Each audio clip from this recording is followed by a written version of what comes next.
Hey there, welcome to this episode. We're going to talk about sample edit and track edit and the relationship between the two. This is really important for new users. It's something that I don't think you should skip on, particularly if you've had problems. You've edited a sample and then something has changed on you and you don't know how it changed. It's because there is a relationship between sample edit and track edit. Now, when we go to sample edit, I've loaded up 3 basic samples in this project, just a couple of drum sounds to mess around with. Here we've got a snare drum, kick drum, and there's a little hi-hat. I loaded those into my first track, so my drum track.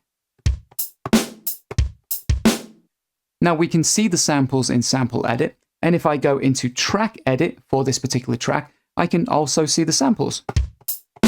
And it looks exactly the same as it does in sample edit.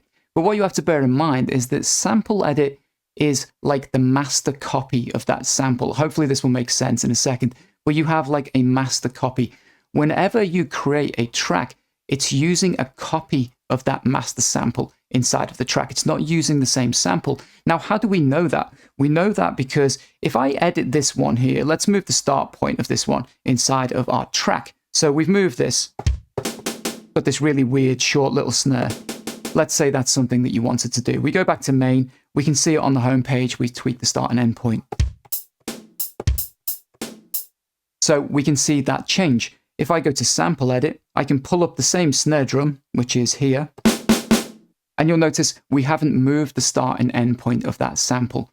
But if I go to this sample and I move it and we do something similar and I tweak it, I'm tweaking the master copy. Now, for the most part, this will be fine. If we don't make any permanent change, you won't notice any difference. But let's say for some reason I go into my processing to tweak this and I use discard, just truncate as a basic option. So what we'll do is we'll truncate, and we've now edited that sample permanently. We've chopped it down. So we no longer have the beginning of the sample. It's been taken away and it's gone.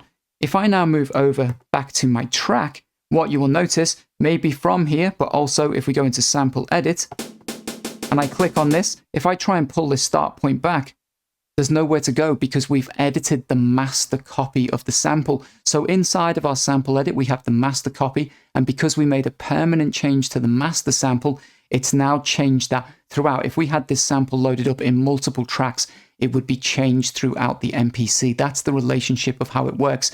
It does trip up new users sometimes because maybe you've made some tweak to your master sample without realizing, and then it's changed it somewhere else, or vice versa. So just keep that in mind. It has like a master copy that lives in sample edit. You create a track which you can edit in track edit, but that is slightly different to sample edit. If you tweak your master copy and you make a permanent change, it's going to change throughout every track. So you're going to see it throughout your tracks inside of track edit. It's going to look different because you edited that master copy. I hope that makes sense. I'll see you guys in the next episode.